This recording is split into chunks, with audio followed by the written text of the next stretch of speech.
Hello and welcome to Electrical Cable Basics with Mr. Klaers.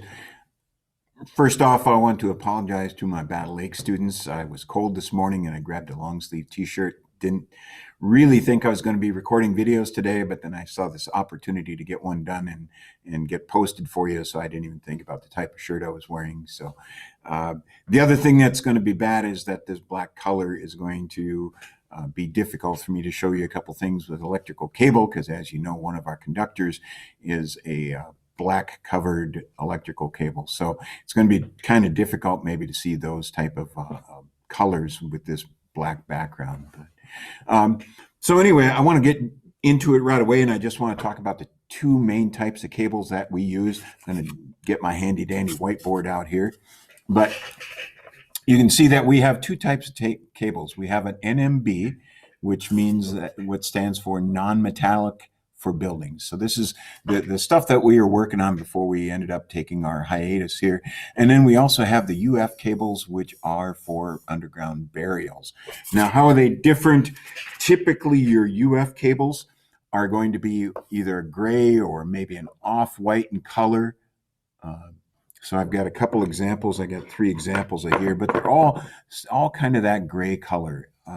The other thing that makes them unique, because they are designed for underground burial, you want them to be a little more heavy duty than what you would for the type of cable that's going to be running to your wall. So these are actually the individual cable itself has its typical insulation like we've talked about, and then you'll notice that each one of these individual insulated sheathing cables, is enclosed within its own sheath. So you've got a lot more rigidity and stability and a lot more protection when this thing is underground. So, and that is typical of whether it's this one happens to be an 8.3 WG, and we also have the same thing with this 10.3, is that it's the same thing. You'll maybe difficult to see on the camera up here, but you can see that each cable is individual, so you don't have them all together inside the sheathing. So again, that's for underground burial. I made the mistake one time of teaching electronics unit, and I bought a roll of that stuff without even really looking at it, and I get it to the shop for the students to work with, and oh my gosh, is that a son of a gun to try and strip out. So much easier to go with the NMB cables, which are the non-metallic building cables that we were working with before. So as we discovered, we have different wire gauges. So we have, this one is a 6 gauge. So you notice that's a pretty thick wire, and actually this cable itself happens to be stranded wire, which means there's heavier strands that are twisted together inside of the insulation itself, which is then inside the sheathing. So this might be a pretty heavy application for, say, like a clothes dryer. This might be a little light for a stove. I'd have to have my electrical friends chime in on that, but I'm sure they're going to chime in anyway because they've always got something to add. But anyway, so number 6 cable, pretty heavy duty. And then we go all the way down to our 14, which we were working with in the shop before we ended up having to take our break here. But much skinnier cable, much easier to bend too, which is an advantage to this, is that this is much easier to make shepherd's hooks with, and it's much easier to pull, much easier to work with. But there's a limit to the amount of current that this thing can carry. A 14 gauge wire is pretty much limited to 15 amps, which for most applications is going to be fine. It's great for our lights. You see, whoops, pointing right here. Our lights, our outlets that we have in the room are probably running either a 12 gauge or a 14 gauge. But for most of your applications in your house, especially for light switches and lighting, this is probably going to be great. I do have a chunk of 12 here, and you notice that this is yellow, where the other one was white, and I actually even have another one here that is orange.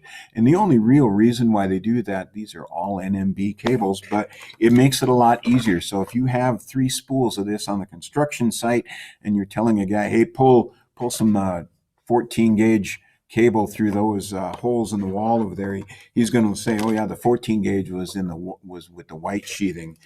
Maybe there's some 12 gauge that you need for like around the kitchen outlets, and you need a little heavier duty, and say, "Oh, okay, that's going to be yellow."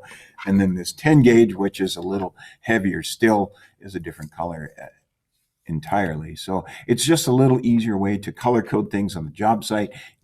It's all the same. It's all NMB cable. So it just has to do with the size of the wire that's inside of that.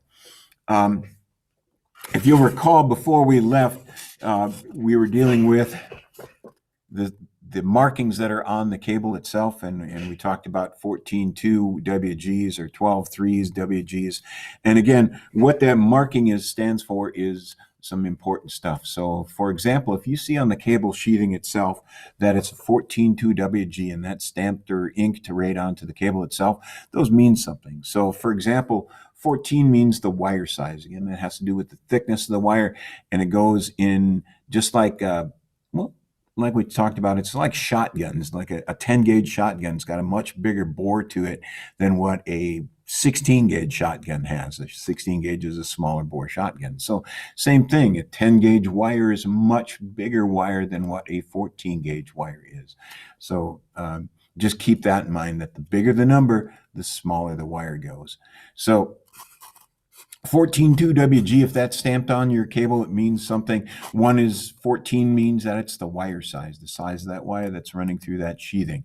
And again, 14, you're usually limited to 15 amps, which again is pretty good for most small household conduction.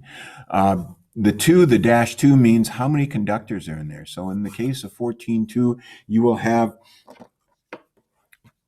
a black wire, a white wire, and a bare wire. Okay, so the white wire and the black wire are the conductors, which means that they will conduct electricity. The bare wire we'll talk about in a little bit. If you see something that is, for example, this would be a 12.3 WG. A little tougher to see. My lights are not the best here, but you see that I've got 3 insulated conductors. I've got the red, I've got the white, and then I've got the black here.